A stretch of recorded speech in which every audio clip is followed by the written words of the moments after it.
Bella a tutti ragazzi, ben ritrovati in un nuovo video del Spettaciomercato Batman Napoletano. Come state? Spero tutto bene. In questo video andiamo a parlare di calciomercato. Abbiamo nuove notizie di calciomercato.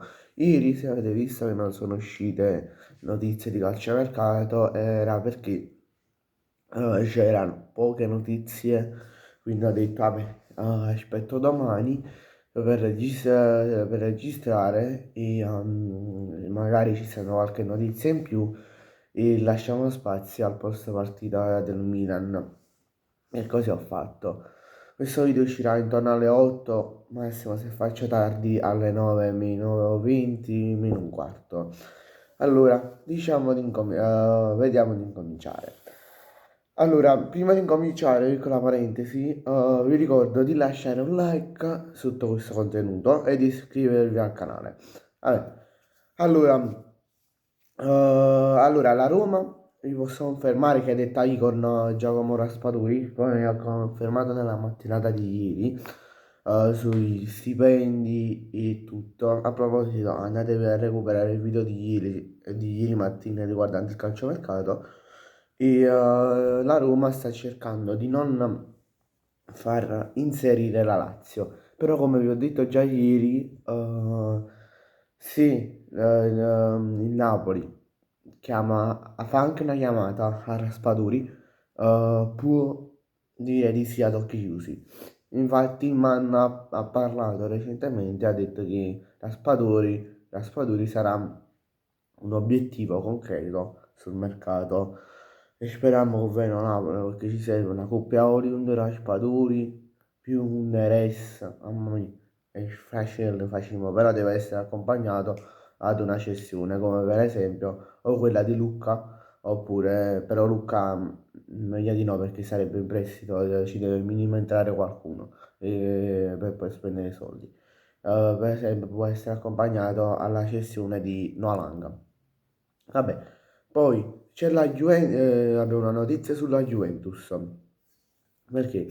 Perché come sapete io sono stato il primo a farvi il nome qui sul canale che la Juventus può prendere Davide Frattesi. Davide Frattesi, vabbè, però cioè l'Inter preferisce il prestito con obbligo di riscatto, però la Juventus predilisce il prestito nell'uso con obbligo per Frattesi.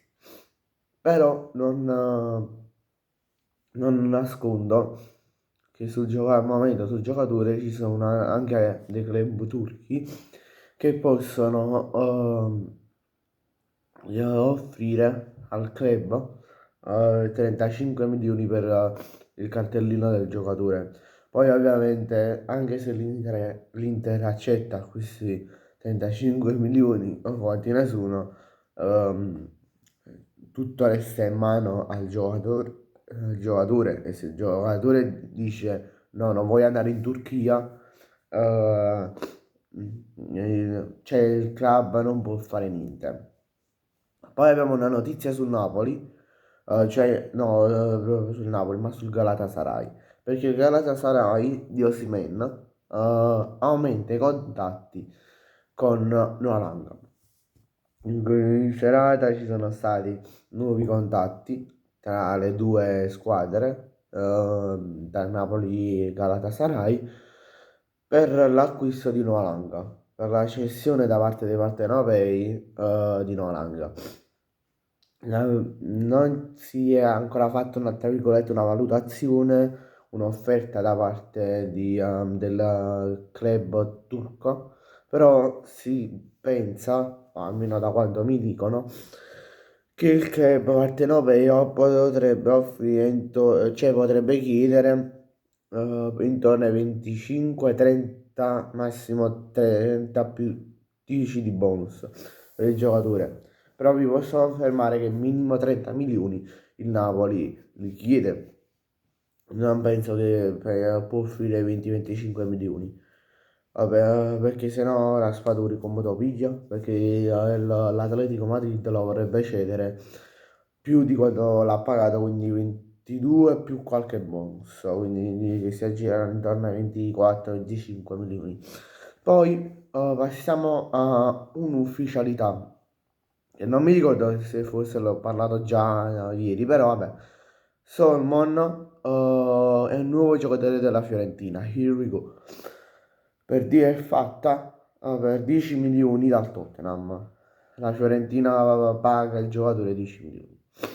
Poi la notizia sul Liverpool. Dove, scusate per la pronuncia, sarà presto un nuovo giocatore del Liverpool. Poi l'ultima riguardante la Lazio, che pensa a un attaccante della Ligue 1, dello Strasburgo, per 20 milioni di euro. La valutazione del giocatore è di 20 milioni di euro e questo attaccante è Ranichelli. Però c'è solo un sondaggio da parte del club della capitale. Vabbè, bene ragazzi, grazie a tutti per la visione, ci vediamo in un prossimo video, mi raccomando iscrivetevi al canale e lasciate un bel like. Ciao!